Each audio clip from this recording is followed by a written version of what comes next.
Wonderful, thank you. Got it, as they say. Well, good morning, everybody, and welcome to this special roundtable session on imagined futures. It's special for two reasons. First, because we are very fortunate to have a really fantastic group of speakers around our virtual table. With me are Professor Max Saunders of the University of Birmingham and Dr. Christine Icardi of King's College London. They're joined by two award-winning and internationally renowned science fiction writers, Anne Charnock and Stephen Oram. The second reason this is a special session for the Royal Anthropological Institute is that none of us is an anthropologist. And this is not an oversight. It's the clearest possible signal of the importance of anthropology for those working in other areas related to future studies or whatever we want to call it. And at the same time, it demonstrates the value of insights from non-anthropological disciplines and practices for anthropologists working or interested in this area. As for the format of our session, I'm going to make a few brief remarks to set the scene and then introduce each speaker in turn and ask them to share their thoughts on imagined futures for about 10 minutes. Feel free to put your questions in the Zoom chat window at any point, and we look forward to the discussion and questions later in the usual manner. Now, both imagination and futures are subjects of importance to anthropology, as much as they are to any social science. As socio-cultural anthropologist Lorena Gibson puts it, quote, "Imagination is a creative activity that pervades cultural life," end quote. It's present as a theme or a connecting thread in anthropological literature from every era and in every subdiscipline. And I think, as was evident in Sarah Pink's excellent opening keynote, and as I also heard in the panels I managed to attend yesterday as well, futures as a theme is rapidly gaining a similar level of interest across a range of anthropological research. But this combination of imagination and futures is perhaps most redolent with that particular cultural form known as science fiction, or SF. And these letters can stand for a variety of things which may well come up in our discussion. But for now, let's stick with science fiction. What I find so fascinating is how openly and how frequently science fiction is referenced, both in my admittedly eclectic reading and in the various anthropology events I have attended in the last few years. In fact, anthropology and science fiction have a long shared history. In All Tomorrow's Cultures, Anthropological Engagements with the Future, Samuel Gerald Collins traces anthropological content in science fiction of the 19th century, notably H.G. Wells's The Time Machine, before discussing in detail the career of Chad Oliver, who, while still an anthropology undergraduate in the 1950s, began publishing science fiction in John W. Campbell's Astounding Stories magazine. Oliver went on to write a number of acclaimed SF novels and to have a distinguished career as an academic anthropologist. Collins argues that, quote, "the very existence of anthropological science fiction as a critical term is in itself significant," end quote, but cautions against, quote, "some ultimately fatuous concatenation of anthropology and science fiction," end quote. Instead, he sees the importance of Oliver's contribution to anthropological science fiction as what he calls, quote, "a strategic deployment of one to develop, critique, and imagine the other," end quote. Curiously, although Collins references the Chad Oliver story Far From This Earth as an example of how decolonization narratives had entered both his anthropological and his science fictional work, he says nothing about the volume in which the story was anthologized. Entitled Anthropology Through Science Fiction, edited by Carol Mason, Martin Harry Greenberg, and Patricia Warwick, and published in 1974, the collection explores anthropological concerns through the medium of science fiction stories. Humans as part of nature, human origins and evolution, human diversity and potential, among other subject areas, all get this unusual treatment. Well, it was unusual then, and actually became even more so from the end of the 1970s, when academic interest in science fiction seemed to recede, just as its general popularity exploded with the resurgence of Star Trek and the appearance of Star Wars in our cinemas. Sadly, we don't have time to go into that in more detail. In his 1982 essay, Progress versus Utopia, or Can We Imagine the Future?, Frederick Jameson quotes from a letter by Karl Marx to his friend, the political philosopher Arnold Ruger. Ruger had despaired of the ability of Germany to enact revolution. Our nation, he said, has no future. Marx rejected his pessimism, saying, quote, "The world has long since dreamed of something of which it needs only to become conscious for it to possess it in reality," end quote. This suggests to me a political function for science fiction. That is, to make us conscious through imaginative work of the possibility of alternative futures for human society. I do not believe it is science fiction's predictive capabilities, notwithstanding some well-known and dramatic examples, which make it both such a powerful cultural form and such a valuable partner for anthropology. Rather, as Peo Aguirre notes in his essay, Semiotic Ghosts, Science Fiction and Historicism, quote, "The political function of science fiction is not merely to forecast the day after tomorrow, but to make us aware of the problems we have in imagining it," end quote. So let me turn to our first speaker. Max Saunders is interdisciplinary professor of modern literature and culture at the University of Birmingham. He was director of the Arts and Humanities Research Institute at King's College London, having studied at the universities of Cambridge and Harvard, and was a fellow of Selwyn College, Cambridge. Max is the author of Ford Maddox Ford, A Dual Life, 1996, Self-Impression, Life Writing Biografiction and the Forms of Modern Literature in 2010, and Imagined Futures, Writing, Science and Modernity in the Today and Tomorrow book series 1923-31 in 2019, all published by Oxford University Press. Max, in Imagined Futures, you describe 1922 as modernism's annus mirabilis. Among other things, that year gave us the creation of the BBC, the publication of Virginia Woolf's Jacob's Room and James Joyce's Ulysses, the first treatment of diabetes with insulin, and Mussolini's rise to power. Exactly a century on, how have those imagined futures of C.K. Ogden's Today and Tomorrow series helped to create our present? And what might that tell us about how we imagine the future now? Thank you, Esri, and thank you for the invitation to be here on this fantastic panel. I'm going to try and share my screen, so can I just check that everybody can see that?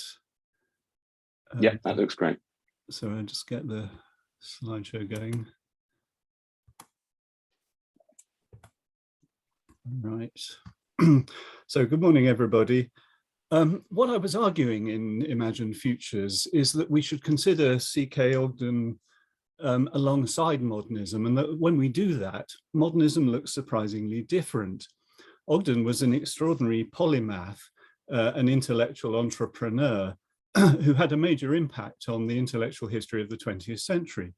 His 1922 contribution was launching the first of his book series, not Today and Tomorrow, but one called the International Library of Psychology, Philosophy and Scientific Method, starting with Wittgenstein's Tractatus, which Ogden had helped to translate, and including landmark works by Carnap, Husserl, Piaget, Jung, and for the anthropologists amongst you, Malinowski and W.H.R. Rivers. The Today and Tomorrow book series actually launched at the end of the following year, 1923, though the first volume bore the date 1924. It mattered that it didn't look out of date too quickly, given its topic. It was called Daedalus, or Science and the Future, by the geneticist J.B.S. Haldane. And it inspired a whole series of over 100 wonderful small volumes, each choosing a topic, describing its current situation, and then speculating about its future. The topics range widely, covering sciences, medicine, the arts, politics, psychology, sexuality, education, law, morality, and everyday life. It was Ogden's most speculative and ingenious venture, including brilliant contributions by Bertrand Russell, other scientists like J.D. Bernal and James Jeans, and writers and intellectuals like Sylvia Pankhurst, Vera Brittain, and Robert Graves. This series too was very much a product of the modernist era. Appearing the year after Ulysses, Haldane's Daedalus may have echoed Joyce's character Stephen Daedalus. The last Today and Tomorrow volumes came out in the same year as Woolf's The Waves and ended the year before Huxley's Brave New World. It's odd, I think, that it isn't better known, but I suspect it has something to do with genre. Though all thinking about the future, you could say, has a fictional dimension, Today and Tomorrow isn't science fiction, but a kind of speculative non-fiction. Perhaps the feeling that such writing dates in a way that novels don't stop people returning to Today and Tomorrow later on, in a way that it didn't stop them rereading Brave New World, say, which is odd too, since some of the main ideas in Brave New World actually come out of Today and Tomorrow, and especially from Daedalus, which is not surprising given that Huxley and Haldane were very close friends. The idea that really caught people's imagination in Daedalus was what Haldane called ectogenesis, the gestation of embryos outside the body in artificial wombs, as in the hatcheries of Brave New World. You asked, Esri, how ideas such as these help to create the present. Well, ectogenesis isn't IVF, which puts the embryo back into the natural womb. So we haven't yet gone as far as Haldane. But it was reported in 2017 that an artificial womb had been successfully trialed on sheep, and predicting that it would soon become available for nurturing human babies born extremely prematurely. The more general point, though, is that what Haldane foresaw was genetic modification and bioengineering. That's why he called the book Daedalus, not for the legendary inventor's most famous creations, the labyrinth or the wings that enabled him and his son to escape from Crete, but the contraption that enabled King Minos's wife to mate with the bull and produce the Minotaur.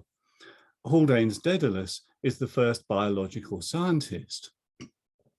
Such far-sightedness is all the more striking given that Haldane had little idea at that point, before the discovery of the structure of DNA, say, how genes might be modified. But that didn't stop him imagining what might happen when it became possible. He even considers possible environmental effects. In Daedalus, a special plant is developed to help reclaim deserts, but it accidentally gets into the sea and turns the oceans purple. Daedalus includes other ideas that must have seemed like science fiction in the 1920s, but are everyday facts for the 2020s. Hormone replacement therapy, artificial foods, wind farms. So we can see in a book like this the emergence of ideas which have driven scientific research and innovation in bioengineering ever since. And literature does this when it articulates future possibilities in ways which make them desirable. That's how such ideas enter the cultural imaginary, and the imagined futures then shape the actual future. Another of the volumes is called Wireless Possibilities from 1924 by the physicist Archibald Lowe. He imagines the talking cinema when film was still silent, what he calls seeing by wireless, which we call television, only then being pioneered. He considers possible uses in business and also for detecting crime, think CCTV, and also the terrible possibilities of wireless in warfare when he foresees pilotless drones. These sorts of things are picked out by the publisher's blurb as ways in which wireless will soon, quote, have entirely changed the surface of life as we know it. But it's actually another invention which Lowe just touches on very briefly, which has had an even greater impact, the mobile phone, which he imagines we'd eventually be able to use on planes. Today and Tomorrow is full of such glimpses of now familiar technologies, things like video conferencing, home cinema, robots, aerial bombing.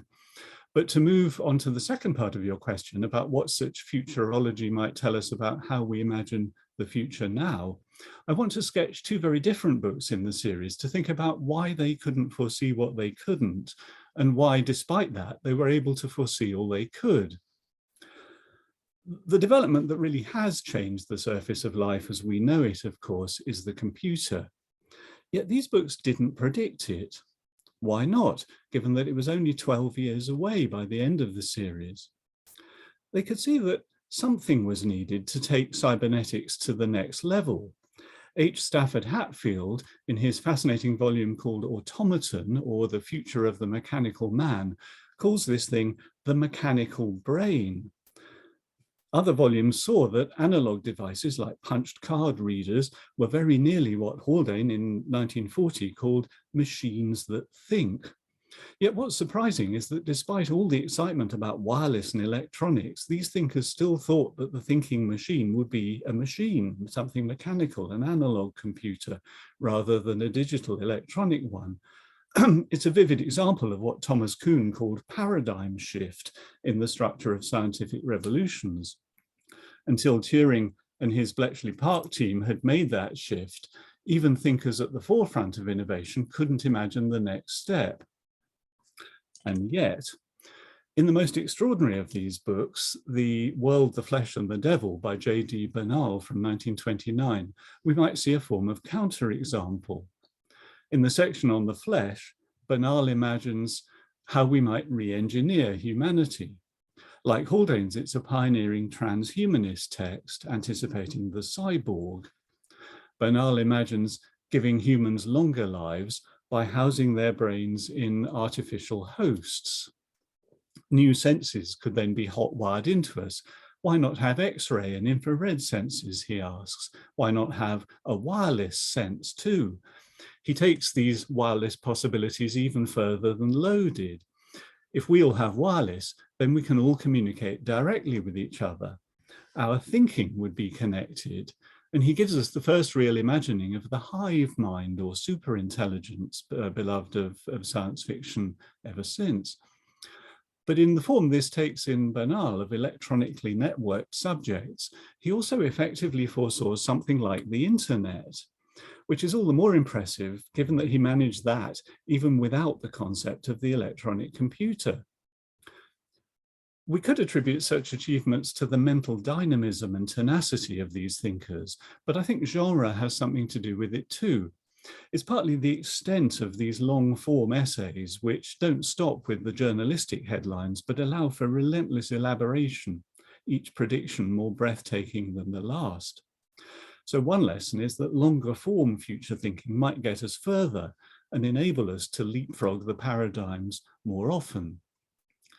I think that's what we struggle to achieve nowadays, or at least we don't do it so much in expository writing, though this new series called Futures hopes to give it a boost.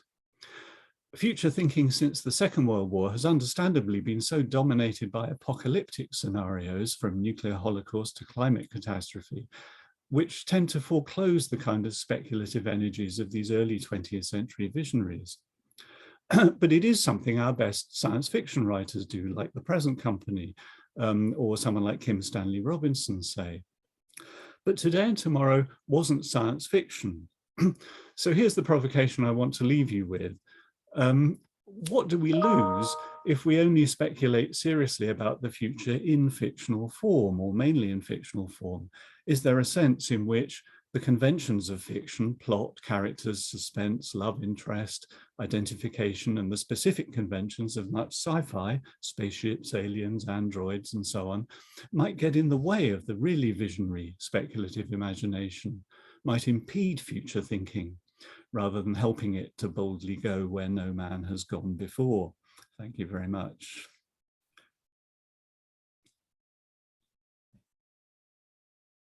Wonderful. Thank you, Max. That was fascinating. And I've often wondered since I first came across your book about why that series, because the content is so extraordinary, why it isn't better known. And I think your point about fiction somehow having better hooks to grapple with, to grappling hooks, as it were, to lodge in our minds is a very interesting one. And perhaps our science fiction writers will help us to understand that. So allow me to turn then to the first of our two science fiction. Oh no, I'm sorry, I'm going first to, sorry, my computer is now playing up, which is inevitable as we know these days. Yes, I am going now to the first of our science fiction writers, Anne Charnock. Anne studied at the University of East Anglia and the Manchester School of Art, and her writing career began in journalism. Her reports appeared in New Scientist, The Guardian, and the International Herald Tribune. She's written 4 near-future novels with recurrent themes of climate catastrophe and human reproductive technologies. Anne's debut novel, A Calculated Life, was shortlisted in 2014 for both the Philip K. Dick Award and the Kitsches Award. Her novella, The Enclave, won the British Science Fiction Association Short Fiction Award in 2018, and her novel Dreams Before the Start of Time won the Arthur C. Clarke Award in the same year. And permit me briefly to read from Dreams Before the Start of Time. Dr. Christoph walks ahead, and they follow her along the viewing corridor. With his eyes fixed on the glass bottles, Rudy feels he is watching a time lapse. The sizes of the fetuses increase as Rudy and Simone follow the lineup. They come to a halt near the end of the ward. Directly below them, one male fetus is hugging himself. Now, in this imagined future you've created, clearly expectations of family and kinship norms are strikingly upended. But in the world we inhabit today, where the US Supreme Court has voted to strike down Roe v. Wade, while at the same time biologists have completed ex utero embryogenesis in mammals, how do you view the technological and social processes that in your novel enable what Rudy and Simone are doing? Thanks for the introduction, Esri, and it's great to be involved in this workshop roundtable. You ask what my view is. When I'm writing fiction, I actually take a non-judgmental stance because what I prefer to do is to present fictional scenarios, but leave the reader to take their own take, because they'll have their own background, they'll have their own political viewpoint. And we're talking about science fiction where science does meet politics. And this is going to play out in different ways for different readers. So in writing Dreams Before the Start of Time, I was really looking at the plausible advances that we're likely to see in the coming 50, 100 years in the area of genetic engineering and also in human reproductive technologies. And I was looking at the intended consequences, the clear benefits, but more than anything, as a fiction writer, I'm more drawn to considering what the unintended consequences will be. And so in order to achieve that, I have to do something that perhaps scientists and research engineers don't have time for, and that is I have to daydream a lot. You know, I really have to stare out the window and use imagination. But what do I use as a springboard? And initially, when I started writing in this area, I read the work of a geneticist, Dr. Arati Prasad, and her nonfiction work, which is titled Like a Virgin, How Science is Redesigning the Rules of Sex.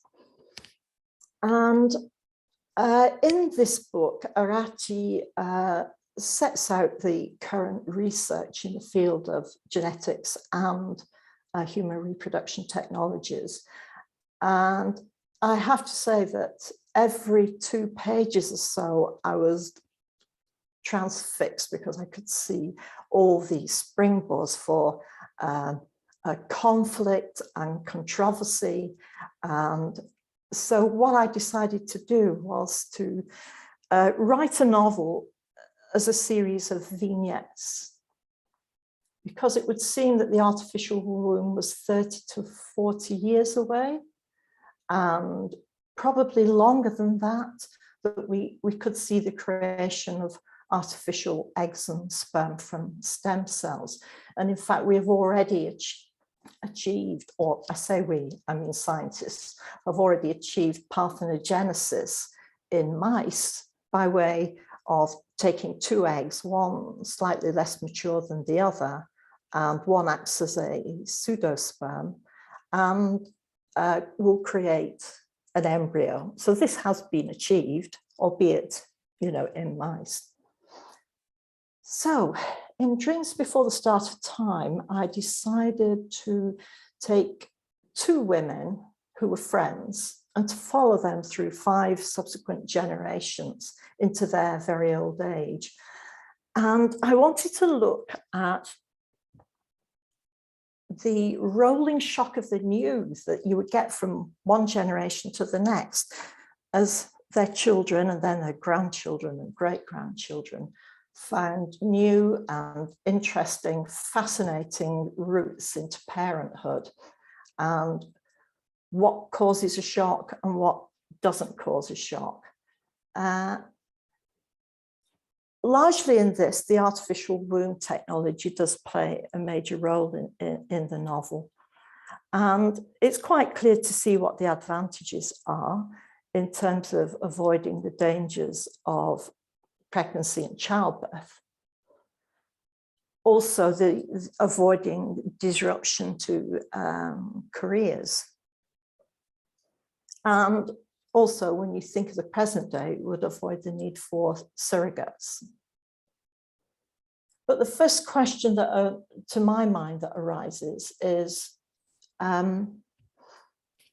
who has access to this technology and where is it available? So in terms of who, artificial wombs are currently being developed principally for people who have total reproductive failure. For example, people who've had cancer treatment. So this is what it's all aimed for at the present day. But the question then is, will it become ubiquitous? So perhaps I can imagine a future in which a country with a national health service may make artificial wombs available to people with total reproductive failure, but others will be able to avail themselves of the technology if they pay privately. But where will it be available? So I can imagine a future where it's available in the UK, but maybe not in other parts of Europe, for example, Poland. It might be available in, I'm talking about artificial wombs here. It might be available in the US, but maybe only in the state of California. It's interesting to look at the current regulations and guidelines on the use of surrogates, which varies hugely across the globe. And so you might also look currently at where the greatest concentration of fertility clinics are. At present, I understand the greatest concentration of these clinics are Spain and India and Japan. So, you know, these could be the areas where we see these breakthrough technologies first being adopted. Esri mentioned just then about two characters in my book, Rudy and Simone, and they are considering adopting a fetus because it's been orphaned during gestation. This was an interesting possibility that came to my mind. So you choose, as say, a woman. When I say a woman, I mean a person who's able to carry a pregnancy. So if, say, I'd chosen to use an artificial womb, I might be less risk averse than I would be if I was actually carrying a pregnancy. So there's the possibility here of greater incidence of maternal death during pregnancy due to more risk taking. So this is kind of one kind of fictitious scenario that I could imagine. In fact, when I relate this to my own case, I have two children, and after my first pregnancy and childbirth, which was quite difficult without going into details, I think wombs had been available, I would have jumped at the chance. And so then I would be in the situation of two characters in my book, Amelia and Nathan, who have their first child by conventional conception and gestation. And then the second child they have by IVF and an artificial womb. And this is a familiar theme in science fiction. You can think of the film Gattaca. But from my point of view, with that particular vignette within the novel, I was interested in the reaction of the child who had been born via remote gestation, if we can call it that. And he gets seriously hacked off with his parents because they're constantly assuming he will be the one with real talent, the possibility for real genius, because in the process, they took the opportunity to do a bit of genetic housekeeping before the embryo is implanted in the artificial womb. A few little tweaks here and there. So they're assuming that he'll be brighter, that he'll be more intelligent. And the boy, Theo, tends to hide his talents because he's afraid his parents are going to jump on him and try to nurture this genius, whereas his older sibling is allowed to just mess about in the garden. So another possibility there.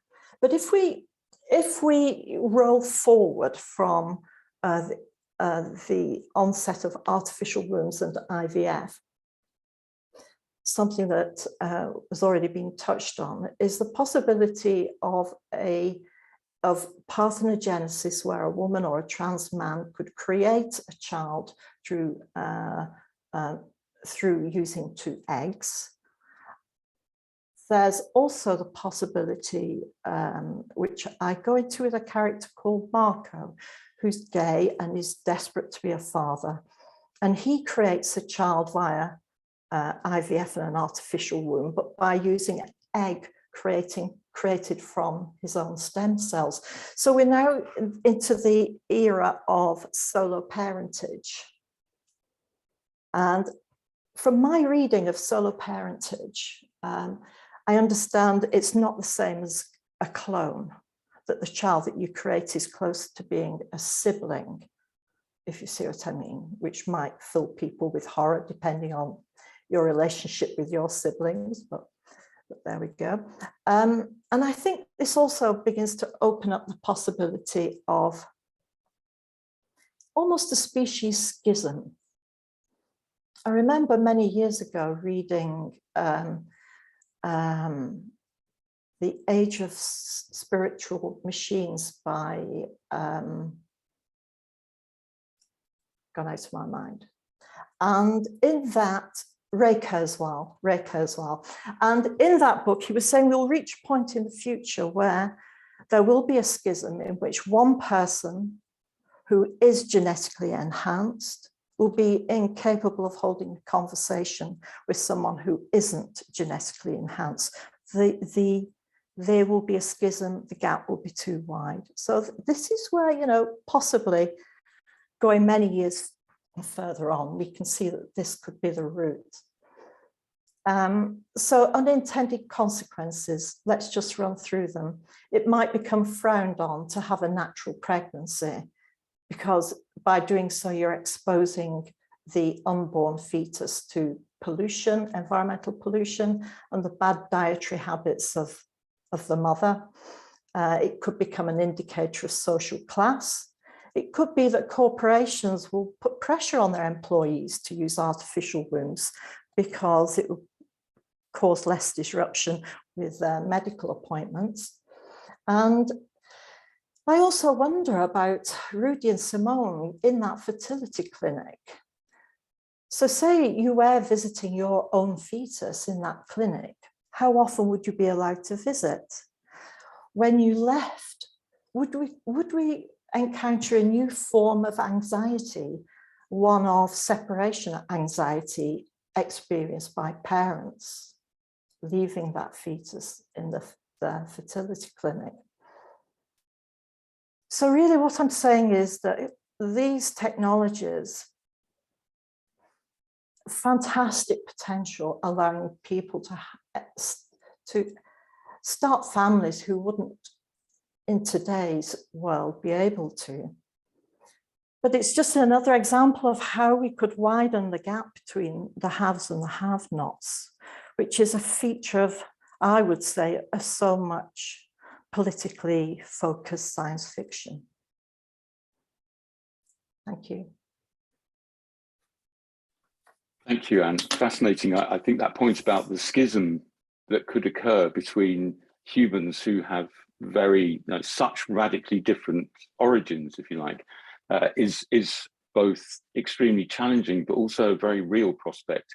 The biologist George Church has recently claimed that, we are at the point of what he calls speciation, where technologies like CRISPR and other gene editing technologies will lead to the development of something other than Homo sapiens. And of course, the thing that I keep coming back to is if you combine that with what we know about NASA's plans to create a permanent base on the moon and then go to Mars and so on, there is this very significant possibility of people born off Earth in artificial wombs in all kinds of different ways, owned by corporations potentially, or born specifically for certain jobs. And what are the implications for human agency and freedom and the basic aspects of a decent, equal life that we all strive for? Very, very challenging indeed. So let me now bring in Christine Icardi. Christine is a senior research fellow in science and technology studies at King's College London in the Department of Global Health and Social Medicine. She has extensive experience collaborating in multidisciplinary teams to facilitate responsible research and innovation practices in the development of future technologies. From 2014 to 2020, she worked in the Foresight Laboratory of the Ethics and Society Group of the Human Brain Project, a future and emerging technology flagship of the European Commission. Since 2020, she's also responsible research and innovation lead for the Centres for Doctoral Training in Smart Medical Imaging and in Safe and Trusted Artificial Intelligence at King's College London. Originally trained as an engineer, Christine worked for well over a decade in the tech industry. Her social scientific research focuses on the sciences and technologies of brain and mind, interdisciplinary practices and collaborations, and futures studies, notably the use of speculative fiction for participatory foresight work, the latter being strongly fueled, as she puts it, by a non-professional taste for science fiction and fantasy. Christine, the walking, talking androids of endless science fiction books and movies are still some way off, but obviously the impact of robots on our society today is an area of concern. As a recent article on the ethical and social aspects of neuro-robotics notes, quote, if the 21st century is the age of the robots, it is also true that we are living in a period that may be remembered as the time in which the world woke up to imminent and likely impacts of developments in AI and robotics. So from your perspective then, combining neuroscience and future studies, what are some of those likely impacts? Well, thank you, Esri, for inviting me on this panel, and also for quoting from the paper on the ethical and social aspects of neurorobotics. And I will emphasize that I'm not the sole author of this paper by far. It was a joint paper co-authored with several of my colleagues in the Human Brain Project, a paper in which social scientists and ethicists joined forces with roboticists and neuroscientists to engage in a bit of futurology. So the question you have asked me is a vast question to which it's absolutely impossible to do justice in a few minutes. So I'm going to bring attention to a few points that probably subjectively, through my research, I find especially salient. When it comes to what should we take into account when imagining futures that, as a social scientist, I can use to do foresight work around AI and robotics. So we are leaving the world of sci-fi as pure literature, entertainment, and so on, to enter that of sci-fi as also a valuable medium for future studies around emerging technologies. But I think what Anne has been talking just before was kind of emphasizing how, this speaks to many issues we have to discuss as a society. So first, I would like to point that we tend to think about AI and robots in a very anthropomorphic or individual organism-centered way, as walking and talking androids, as you just said, of the kind that are commonly found in sci-fi novels, in movies, in video games, and so on. And well, I'm definitely from a generation for who the Terminator was a major cultural reference. But trying to envision possible futures through this imagery is very limiting. And thinking about AIs and robots as separate units, like individuals, misses, I think, a big part of what is going on, even if it makes it easier to think about it. So AIs and robots are not working in isolation. They are interconnected into large socio-technical systems that bring together the virtual and the physical, the humans and machines. And for instance, thinking about robots, increasingly the idea is to build robots with artificial brains. And this is a very bad metaphor, but I have no time to get into that. So artificial brains that are based in digital clouds to augment their capacity and to give them the ability to transcend their physical embodiments and to interact with other cloud-based artificial intelligences. So to take a practical example, you may envision that an entire city block, an entire city, is a robotic system with intelligent buildings equipped with multiple kinds of sensors, traffic lights, humans with smartphones and wearables, automated vehicles, and so on. And this becomes a very different kind of robotic and AI system than a Terminator, which remains a kind of single unit. Another important characteristic to keep in mind is that computer scientists are keen to develop generic technologies that can be used in many applications and that can be adapted across contexts. And this plasticity, this generic character of computer science tools is historically at the heart of computer science. I mean, think universal Turing machine. So these two characteristics, the complexity of the socio-technical systems that weave together NI and robots and humans and so on, and the pervasiveness of generic techniques that travel very easily across contexts, this all makes extremely hard to wrap our heads around the futures that this could lead to. AI, big data, robots, algorithms, they don't exist independently of each other. They interpenetrate each other and they are combined to be integrated into wider systems. And the apps and the systems that we interact with, the systems we live with, they are never one algorithm or one AI, so to speak, on its own. And we humans are also embedded into these systems. But at present, the different parts of these systems, and this is another complication, the different parts of these systems and the systems themselves are developed by a very non-diverse workforce and are controlled by a few non-diverse, mega-rich individuals as another layer in the picture. And these individuals have either a lack of imagination or no incentive at all, or both, for designing systems that would cater for the needs and desire that are not their own. So that's something that is actually very crucial in doing foresight work around these systems. So it's a major component of the question when it comes to envisioning futures and trying to steer possible futures towards outcomes that would be beneficial for all and that would promote social and environmental justice, among other kinds of justice. And in order to address these fundamental and critical aspects of AI and robotic systems to lead to desirable futures, the question is, how should we proceed? So some prefer to fall back on defending a very delimited area of exclusion and discrimination.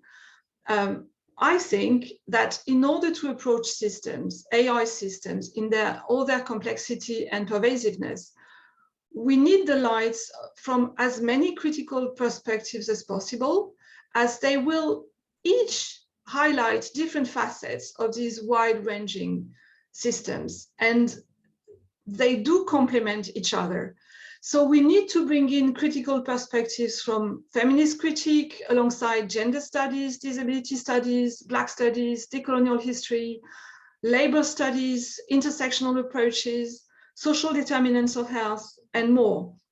And we need to combine these approaches to get a more deeply textured understanding of AI and robotic systems if we want to, appropriately envision future and steer future in desirable ways.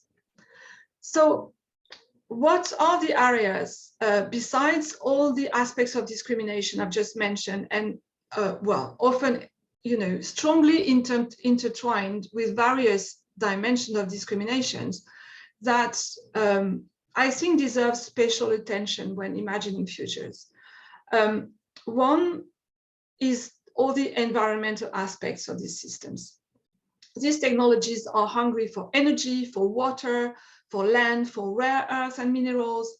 They produce massive waste, and the management of electronic waste at global levels is a massive issue.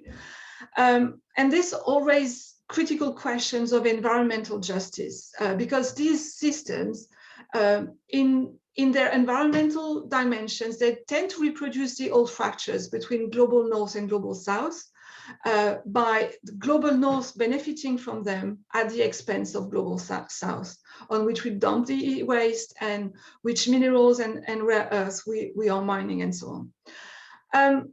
Another major category of issues areas that need to be paid attention to is all that relates to dual use and misuse and malicious use. So research and technologies designed to generate benefits for civilians that can be used for military purposes are termed dual use. But the concept of dual use frames and informs debates about how such technologies should be understood and regulated.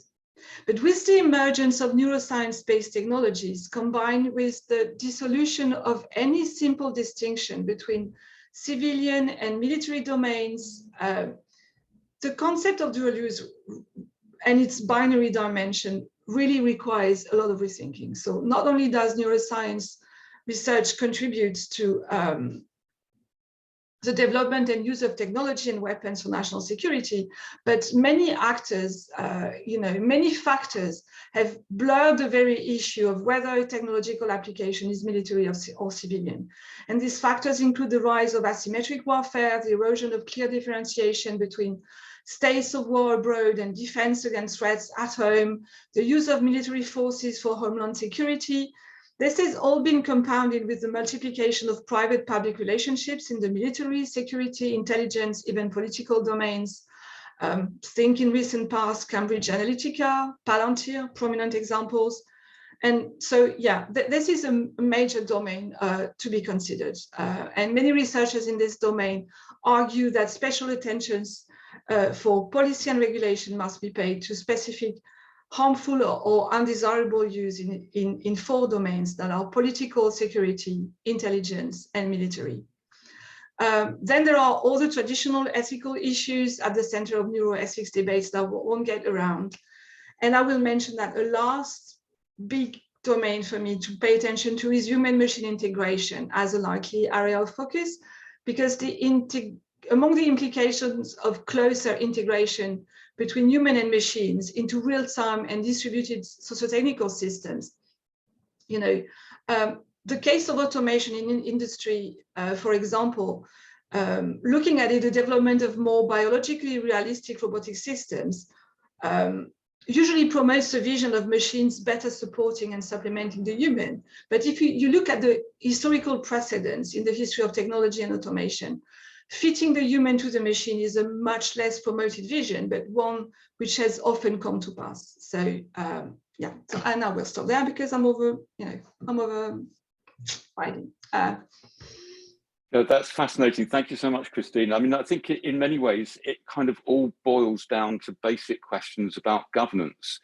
Who gets to make the decisions about the development and use of these new technologies, and how accountable are they for those decisions? And perhaps that's something we can return to in the general discussion. And perhaps I'll take this opportunity before we hear from Stephen, just to encourage our listeners to participate and to put their questions in the Zoom chat box, or to make a note of them and be ready to join in due course. So let me now introduce Stephen Oram.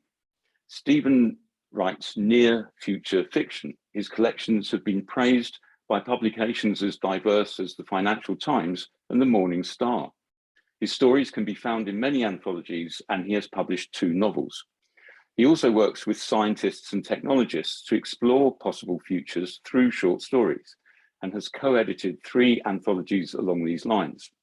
Stephen is a writer for sci-fi prototypers SciFutures, a founding curator for near future fiction at Virtual Futures, and a regular contributor to the British Science Fiction Association's Focus magazine. He's guest editing a forthcoming issue of BSFA's Vector on speculative fiction in relation to prediction, innovation, and futures.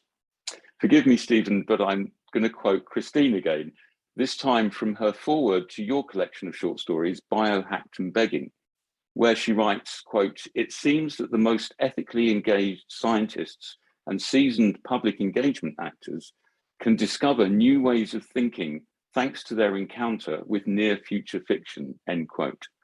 So how do you think that encounter might be expanded to others who exert an influence over the future of human society? Policymakers, for instance, or journalists, or even anthropologists?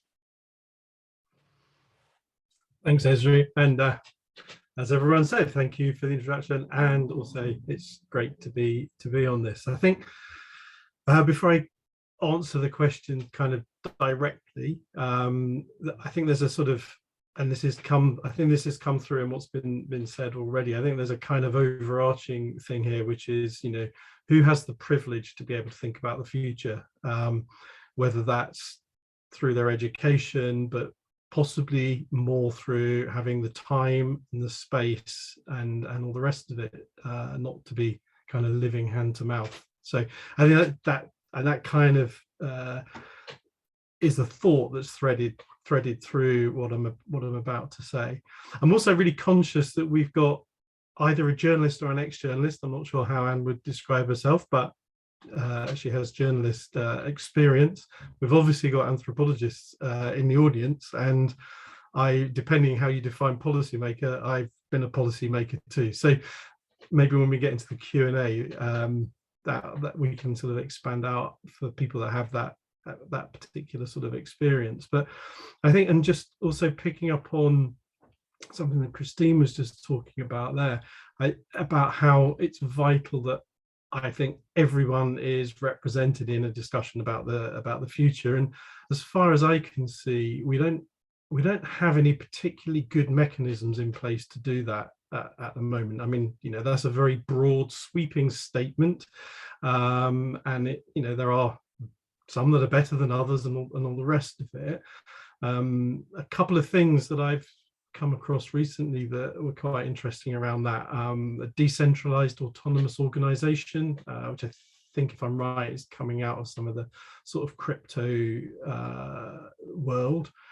And also a guy called rai2022, I think is how you pronounce it, who was one of the pioneers of cybernetics in Chile, has started doing some work on this as well, and looking at how you iterate and bring people together and sort of build ideas up from the bottom. And I know there's various other things, people's, I can't remember what they call them now, but people's councils or whatever. So, there's some movement, but it just strikes me that we're not really there yet.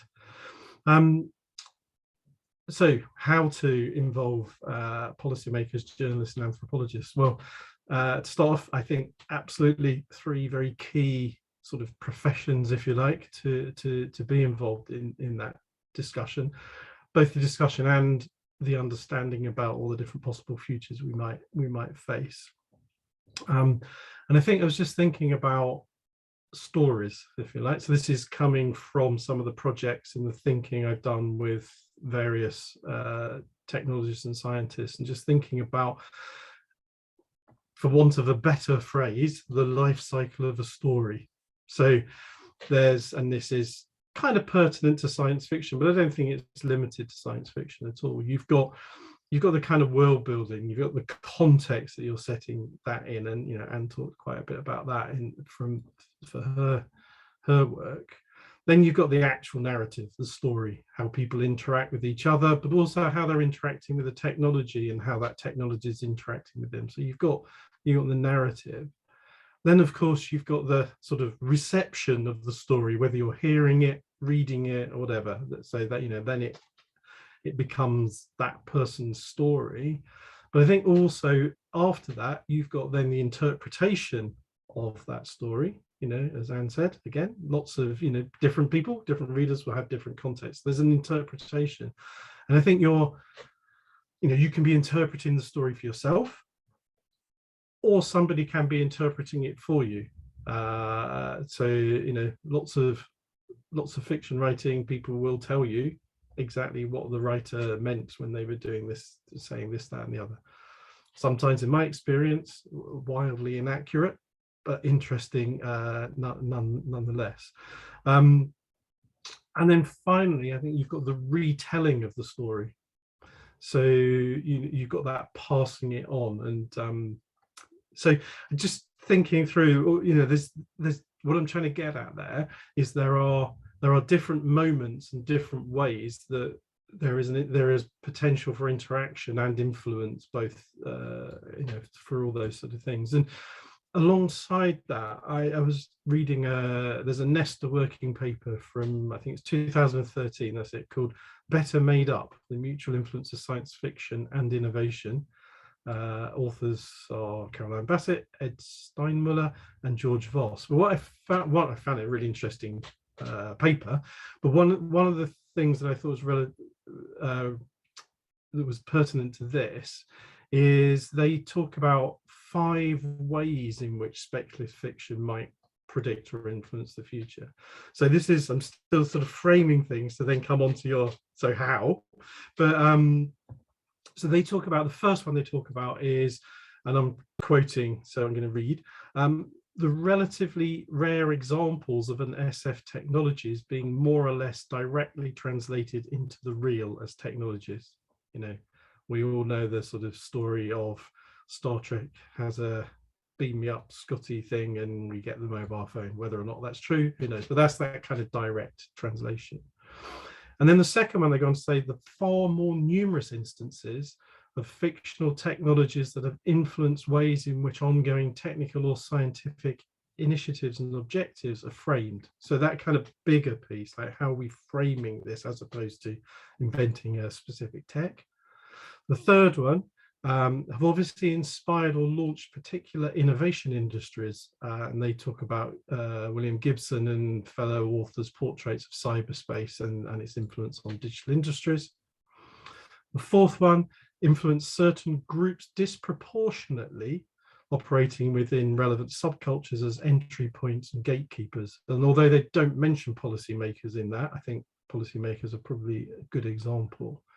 And then finally, influencing how science and technology are understood beyond specialist areas and how they are debated and judged in public, which again is another. So I was just thinking this through and thinking, well, actually, if you take the various points in the life cycle of the story and you think of the different ways that influence can actually happen, you start to, I don't know what you start to get, but you start to get different ways of looking in at this, I think. And I was thinking how do I answer how? Well, I'd quite like to just talk a little bit through a process of a particular project I was on, because I think actually the process is as important as the product at the end. So this was a project I did with Furtherfield, based in Finsbury Park, celebrating 150 years of Finsbury Park by looking at the future. We spent a day with a group of experts, for example, urban mental health, smart cities, future of architecture, alongside the same number of residents from the area. And that was really important. And it comes back to the who has the privilege to think about this, that you had people who lived there talking about the area and what they wanted, and people who understood the tech and the science. And between us during a day, we talked through all sorts of different things. And at the end of the day, every single person wrote a kind of structure outline of a story that they would give. And then for 3 minutes or whatever, we all told each other. Off the back of that, I wrote a short story called Long Live the Strawberries of Finsbury Park. But the final bit that I think is also really interesting in this is then that was read, or I read that in the park at an event a couple of times, but we asked questions to the audience. So and created a conversation with the audience. So you know, would you rather be this character, or this character? What's your view on bioengineered animals, plants, humans? And for me, what was fascinating was that during that, as people then described why they'd answered in the way they had, other people were saying, actually, I've now changed my mind on this, or I've changed my mind on that. So sort of bringing expertise, if you like, the normal people together to create something, a piece of fiction that you can then have a conversation around. And that's not dissimilar to a lot of these kind of projects. Done with Cyber Salon, which is a sort of think tank around digital futures, digital cultures, and we're turning that into a book. That was a series of events. We turned it into a book, and interestingly, I think when we were trying to work out what genre to place it in, we landed on smart thinking. So although it's predominantly fiction, with some expert things along the way, we think actually this is about smart thinking as much, if not more, than fiction. So I think that's kind of an interesting place to put it. And to be honest, so that's how I to answer your question, that's how I think I would like a really good way of bringing people in, much better than either reading something at a distance or commissioning something, a short piece that's then handed over as a kind of, here's a scenario you might want to think about. So it's the process, the conversation, the really unearthing of the richness that everybody brings to it. So there you go. That's me. Fantastic. Thank you, Stephen. I wonder if you can envisage a situation where you're doing that with a group of ministers, for example. What might that be like? I think it would be very interesting.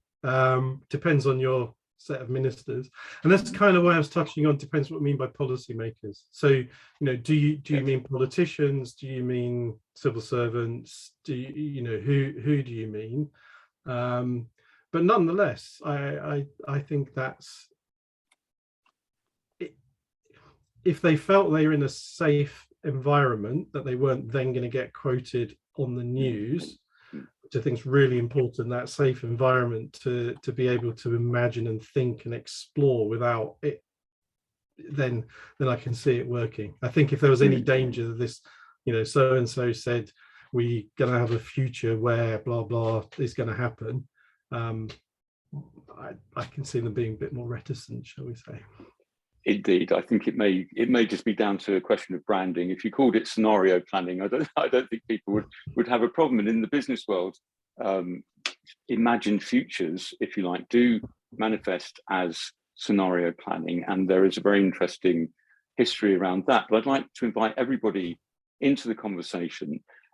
We've heard quite a bit about genre, which is interesting. Max, what do you think of smart thinking as a genre for C.K. Ogden's series? It's a wonderful term, that. Yes, I like it, and I'm very struck by how that trajectory Stephen describes does seem to be sort of bringing future thinking nearer to the kind of work I was talking about as well. I mean, one of the things that this makes me think is about narrative more generally, because it's something that really fascinated me working on futurology is how do you narrate the future? I mean, narrative is inherently retrospective, or most narratives are. There have been experimental attempts to write in the future tense, but it's extremely difficult to do. and if you talk in the future tense about the future, you tend to sound like a prophet, and that can sound a bit clunky these days. So one of the things the Today and Tomorrow writers did was imagine history being written in the very far future about the slightly nearer future, you know, which sometimes gets described as future history, because then it sort of switches back into retrospective narrative, and you can just write it like you write anything else.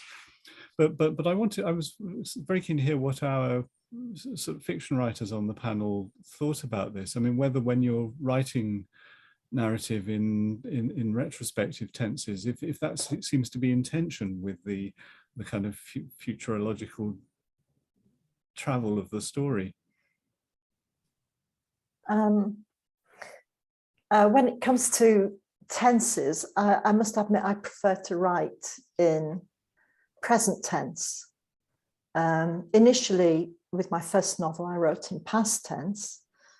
But with the present, it just, for me, feels more immediate, in that I feel that the reader sat alongside me as I'm uncovering the story as it happens. I don't know, I don't plan ahead. So I'm making up the story, and the reader's there encountering the story in the present tense as I do.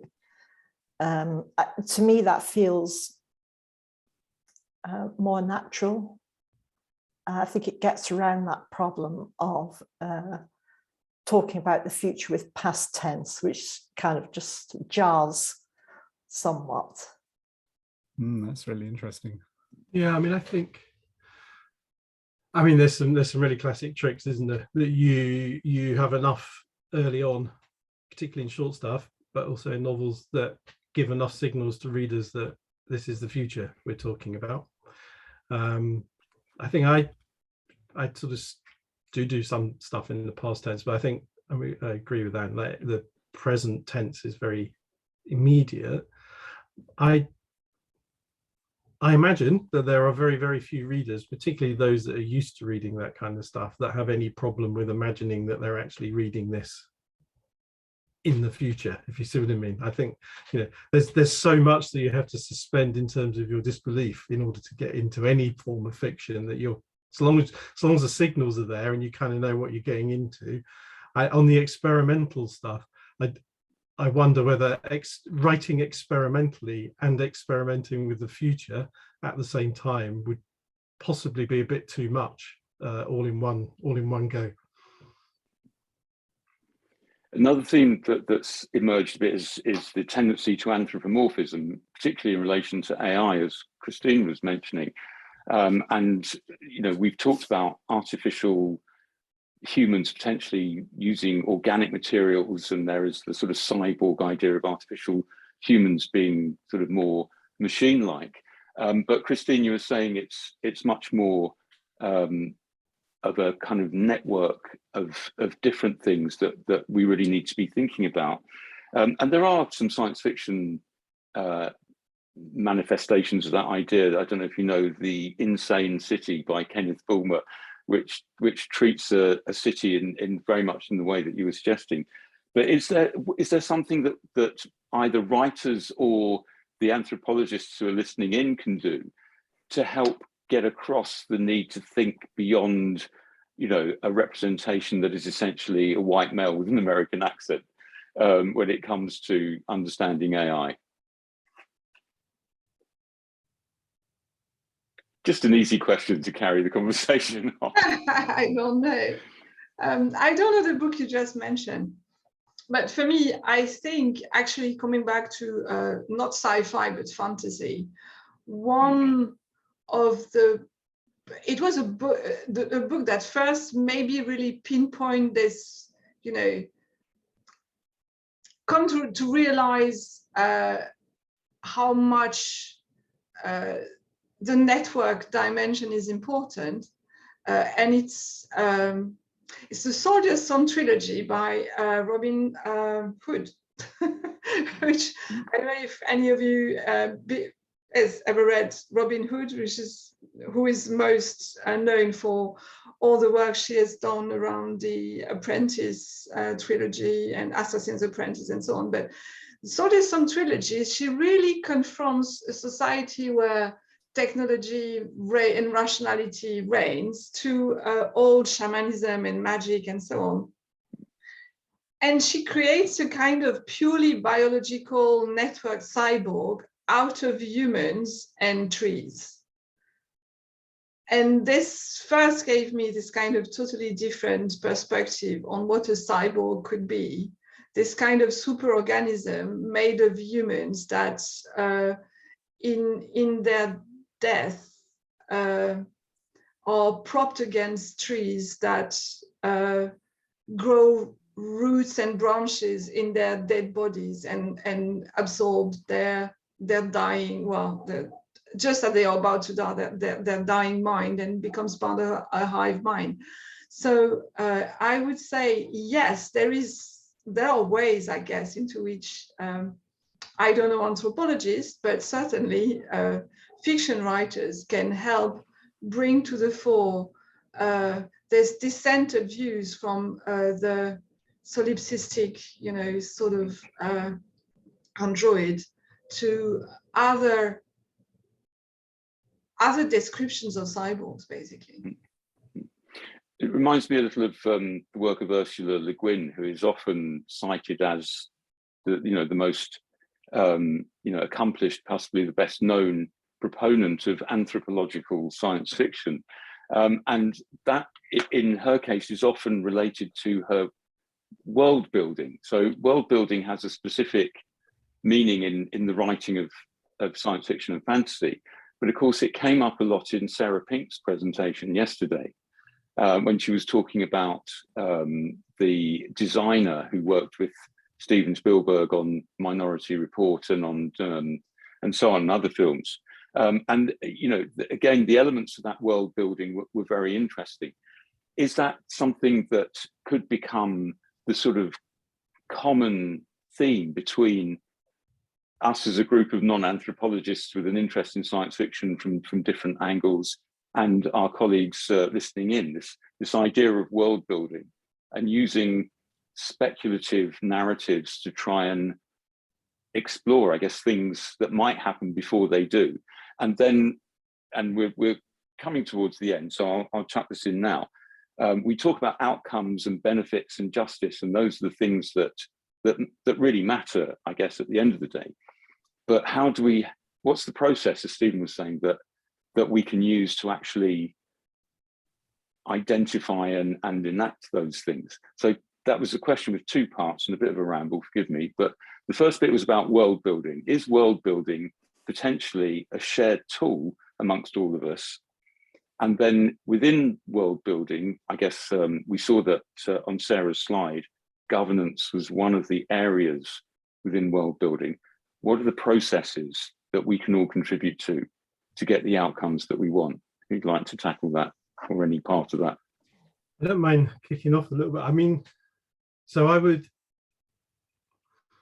partly question, so I think there's a difference between the kind of imagining a whole load of possible futures and taking your brain out of its box in order to do that, and doing it in order to tie yourself into, if we do this, these are the outcomes that we're looking for. So I think it's worth just sort of kind of separating out those couple of things. The only other reflection off the top of my head and on your first part really is, I think the whole solar punk and lunar punk movement, which is desperately trying some of the network stuff, but also this kind of positive imagined futures and all the rest of it, is a quite relatively new genre that's actually quite interesting as it's trying to form around this. So there's just a couple of things that come off the top of my head. Solar punk did get mentioned yesterday, didn't it, in the questions to Sarah Pink? Right. I don't know how familiar other people are with it. Can you mention any writers or texts, or give us a bit more insight into what solar punk is? Exactly. So there's a solar punk magazine it's online on Twitter. It's worth looking it up. Okay. I guess to summarize solar punk, whilst acknowledging that the world's a little bit screwed up at the moment, it's predominantly around looking at what could a positive future be. And some of that obviously is energy, and hence I think that's probably where the solar thing comes from. Lunar punk is kind of trying to do the same thing, but it touches on a bit more mysticism as well as a sort of tech solution. So that's my very amateurish description of the two. And is that something that you recognise? I think when it comes to world building, I'm a little more circumspect, because world building is particularly important in fantasy fiction, whereas in science fiction, for me, is more for me personally as a writer, is more a fiction, a political form of fiction.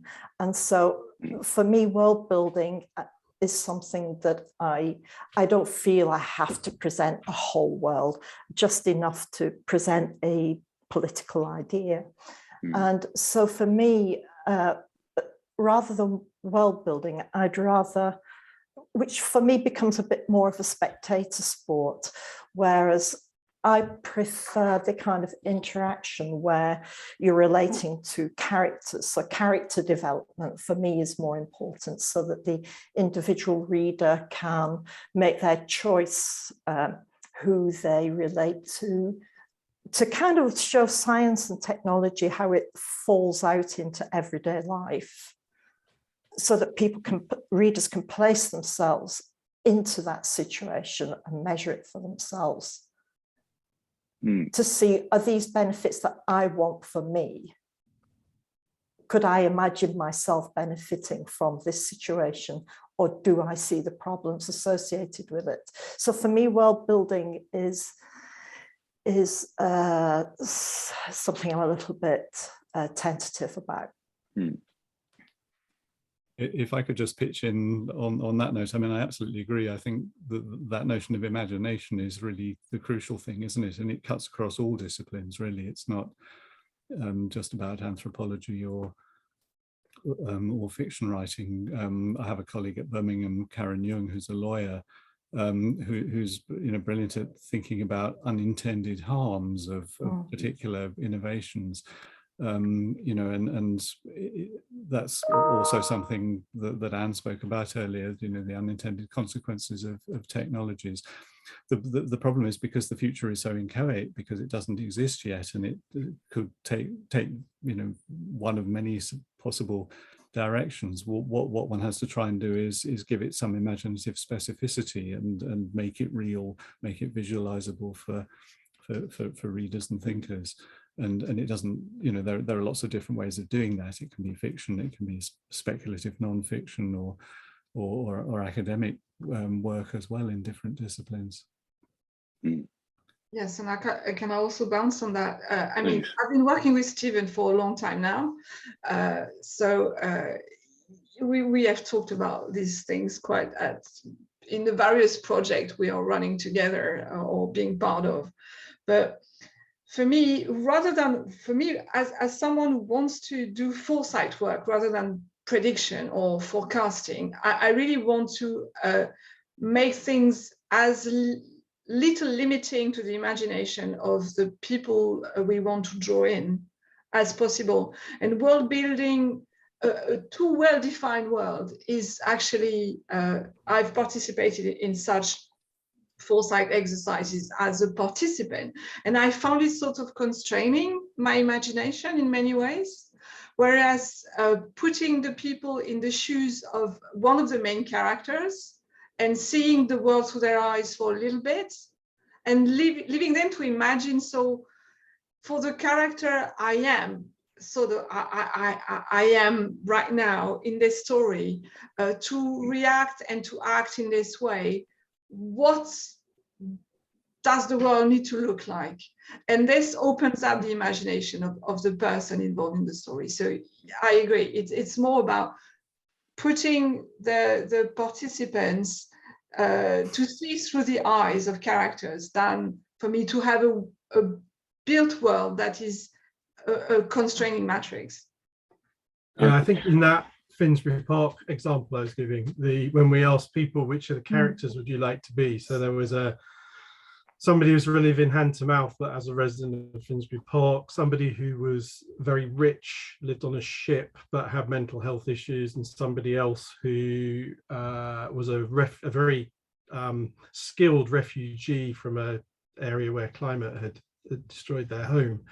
And my memory is it was pretty much even spread across the audience as to which of those you would want to be. And I thought that was, just picking up on that, that was really interesting. And I really would encourage people who are listening to add their voices to this discussion. I mean, we can happily carry on talking, but we'd very much like to hear from anthropologists about the sorts of issues that we've been discussing. So please either put them in the Zoom chat or simply switch on your camera and your microphone and raise a hand, and we'd very much welcome your views on this. Okay, Inga, please do ask a question. Hello, thank you very much. Very interesting. I'm not an anthropologist, I'm a social scientist interested in emerging technologies.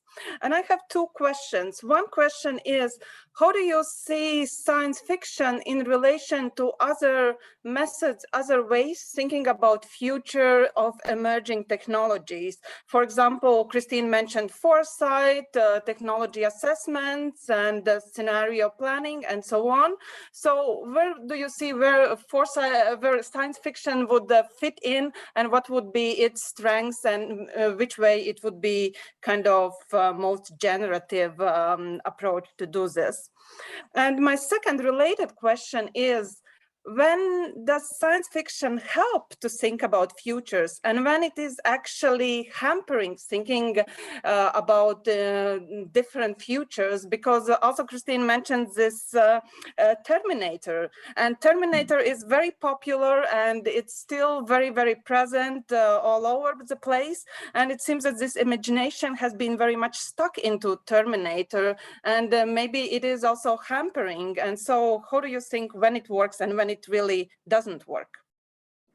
Thank you. Excellent questions. Before I put them to the panel, I have to mention Mary Shelley, of course, whose 1818 novel Frankenstein has continued to be both an extraordinary help and a great hindrance to thinking about the future, because it framed the creation of AI, artificial life, whatever you want to call it, in that very Gothic narrative of the created subject turning on and destroying its creator.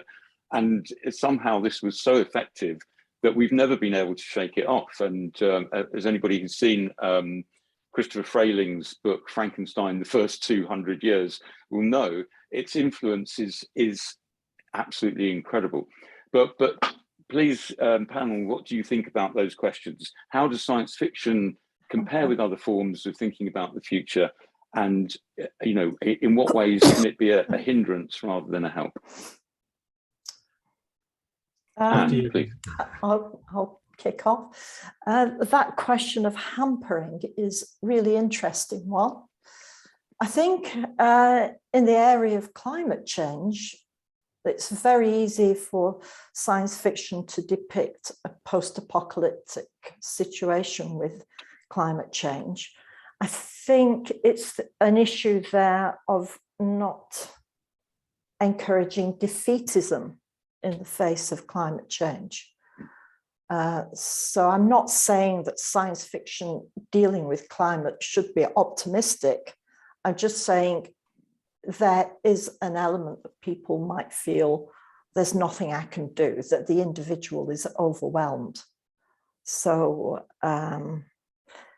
yeah, that's the main point I wanted to make. I think so. I completely agree, and I think it comes down to, so you're saying in some ways what's the difference? Well, you know, science fiction kind of is there to entertain fundamentally, and I think that is both a really good thing and a really bad thing. So it's a good thing because it can take people out into their imagination and help them think and, you know, feel as if they're a character and all the rest of it. I think it hampers where whereas Anne's saying the tendency to paint a bleak picture and, you know, the Terminator kind of thing is probably driven by the desire to really entertain and to build on what's gone before, because it's easier to sort of build on what's gone before. So I think it does both, basically. Could I add that I mean, I think you make some fantastic points in that question, and perhaps one of the ways in which science fiction differs from some of the sort of professionalized, you know, future-oriented methodologies like scenario planning or forecasting is that it can take a much longer view. You know, that those methodologies are very good at talking about sort of security issues, whether a country will invade next month or whether, you know, stocks and shares will go up or down in microseconds. But Anne was saying she likes to think 50 or 100 years ahead, and you won't get many scenario planners sticking their necks that far out. You know, whereas in fiction you can do that and introduce very different kind of ideas than you get by these other methods, which in a way are a bit retrospective. I mean, they're very much built on data from the past rather than the imagination of the future. Yes, I will add a couple of things also to that in response to Inge's question. First, I mean, yeah, like I said, I've been collaborating with Stephen on many projects over the past 6 years, and one of the things we have tried to strike a balance on is to stay in gray areas that are not totally utopia or totally dystopia. Because that's where, you know, the kind of ethically gray areas are when the stories are actually helping to probe things, because there are pros and cons and it kind of stimulates discussions. And also, whenever I have worked with Stephen on kind of name it future studies involving scientists or technologists, the stories have always been inspired by long visits into labs and long exchanges with scientists, and making sure in the end that the scientists that had participated didn't feel totally uncomfortable with the stories to the point of not wanting to discuss about them. So, I mean, in that sense, it was a very particular kind of science fiction we used. As a participant, then a few years back, I was on an expert foresight exercise organized by the Siena European project to discuss the kind of the ethics of future genomics and so on. And the organizers of the foresight exercise deliberately gave us a session in the morning where they had designed scenarios in the tradition of, you know, scenario-based foresight. And in the afternoon, gave us to the same group of experts but from various perspectives, they gave us a short story to think with. And to our great surprise, because, like I said, the story was sort of putting us in the shoes of, in that case, parents of a baby that grows up, you know, in very specific circumstances. We started discussing of the various issues coming at them from a different perspective. And it was actually very valuable, because suddenly it brought up in the discussion issues that were not touched upon or just briefly dismissed in the morning. So it was very complementary. And that was in itself very interesting. I would say, for me, as a use for foresight work in the context of future and emerging technologies, it's really a way to open up and try to understand as many of the possible questions that could arise.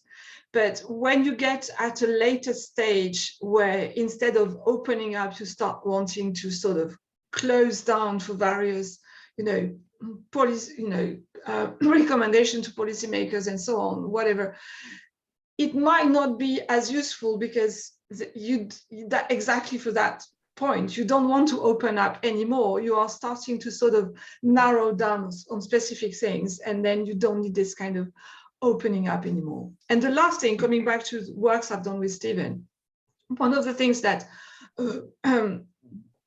having these tailor-made short story, near future fiction short stories built from encounters with scientists and technologists have brought into discussion not just the results of the science, which is usually what science fiction is about, but very much open up the process of what goes on into labs and the kind of double binds that scientists can be confronted with questions of funding, of bureaucracy, of various imperatives of being successful and keeping your ethical whereabouts and being pressured by time. So opening up actually the process of how science happens in the lab to the public is a valuable dimension of doing this kind of work. Very interesting questions. Inga, can I ask you, do you work with science fiction authors in your own practice? Have you done that? Would you consider doing it? I haven't done that, but I might consider for future. And these answers were very enlightening. Thank you very much. Good, thank you. And I encourage anybody else who would like to ask a question. We do have a few more minutes. It would be great to hear some more questions from the audience. I think the intersection between design, anthropology, and futures that was kind of the theme of Sarah Pink's presentation yesterday is really key to all this. We have a question from James now. Go ahead, James. Yes, thank you very much. I'm not only an anthropologist, but I also work in the future space.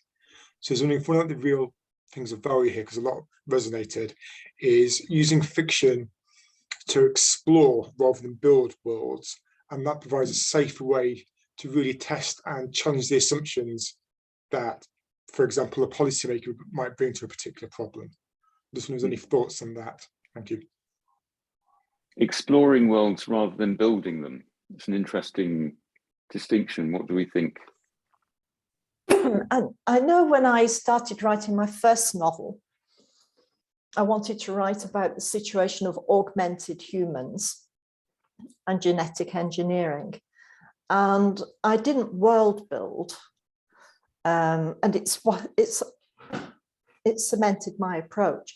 What I did was I wrote myself a 2-page short essay, just setting out what might be going on in this future world, end of the 21st century. So it was a position paper I wrote for myself, just to keep in the background during the writing process. And I would be setting out what's happening with the climate, okay? What's happening in the politics in the country of its setting? What's happening, what are the big changes that I could envisage for society? So I wouldn't call it world building, simply kind of putting out some of the markers to keep in mind as I developed the story. So when I started writing that novel, it was 2001, and I knew it was a dystopia, but I knew I wanted climate change in it. But at the time, people weren't really talking a great deal about climate change. So the decision for me there was, okay, it's in the background, there are climate refugees in this story, how to bring that in without it being the main focus of the narrative. So that's generally my approach. I don't know if that's answering your question, James, but. No, it's exactly answering the question. It's kind of that intersection between different ideas, different technologies, and how different societal and cultural factors interplay with them. No, thank you. Great. And it is, sorry, Stephen, go ahead. No, I was just saying, I'd probably add to that and say, you know, going back to the different ways that the influence can happen and that different kind of life cycle of the story, I think there's as much value in engaging with something that's already there. I imagine if you're trying to do that in a way of taking people outside of their box, then you kind of probably have to structure the conversation a little bit to sort of to do that, and obviously they have to have read it as well. But so yeah, I would say that the story has to be, for me, the story has to be based on character. So it's quite easy with science fiction to end up with your characters being scientists, and generally I've avoided that, because if you populate your story with scientists, the science is kind of too much in the foreground. So I tend to have normal people who are acting out their lives against the background of science and technology and innovations. yeah. To address the same question, I mean, one of the hurdle I can see to trying to, I mean, for me, exploring worlds with all kinds of people through science fiction is exactly what I use it for, possible worlds. When it comes to policymakers or even to scientists, one of the things we have to dispel from the start is that they actually don't understand the difference between foresight and forecast. So they are very much in a frame of mind where they want, you know, so risk management, what they are looking for the most likely future. So what is your prediction for the future? And you come at them with a very different perspective, which is like, we are going to use improbable futures as a way of exploring things that could possibly happen. And this is totally different from what they are expecting. And so this kind of bringing everybody to this kind of baseline of understanding the difference between these different things is actually something we must not take for granted and do spend a bit of time on.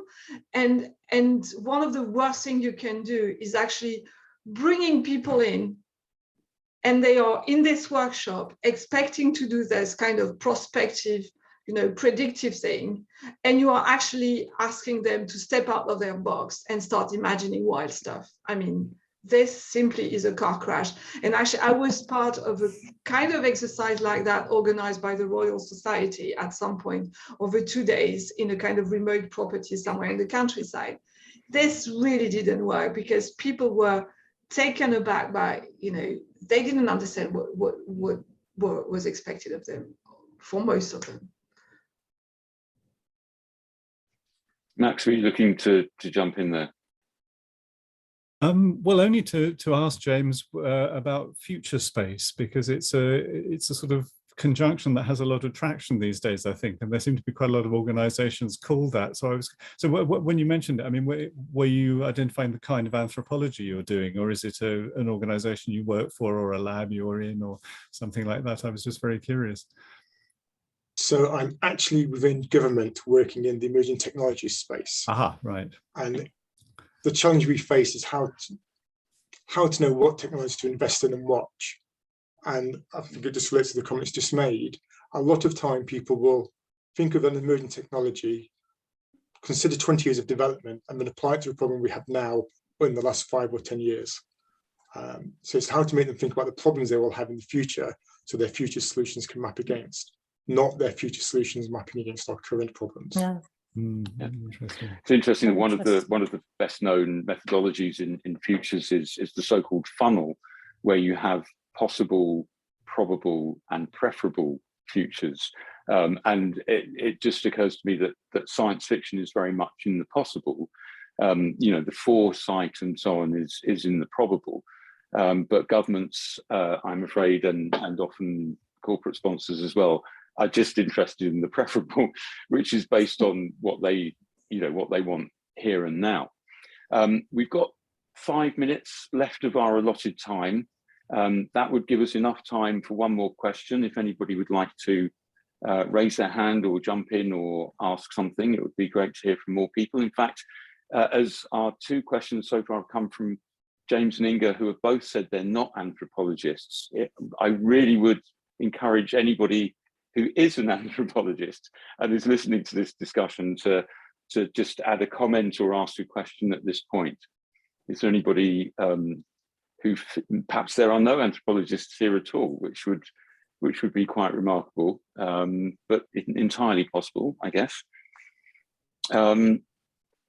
If not, then, or while you're still thinking about it, let me say how grateful I am to our speakers. It's been an absolutely fascinating conversation. I wish we could continue and start to tackle things like, do science fiction writers have a moral duty?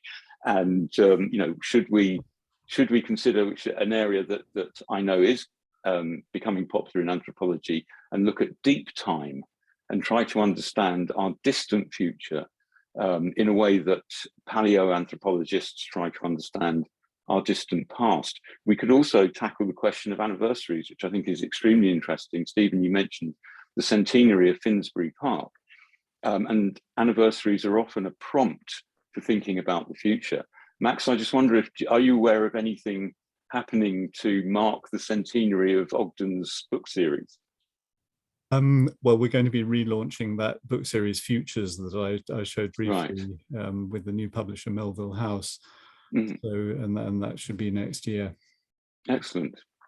Well, it was something that I will certainly look out for with great interest. I also want to mention that my own particular craziness, I think the centenary of Amazing Stories, which was founded in 1926, really should be the biggest centenary, because I think, that is the amazing century. If you think of the trajectory that this planet has been on from 1926 to 2026, it could be a great opportunity to try and do something around the issues that we are all so concerned about.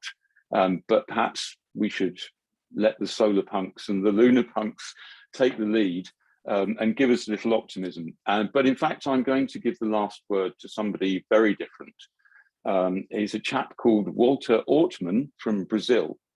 And he's been working at the same company for 84 years and 9 days, as verified on the 6th of January 2022 by the Guinness Book of Records.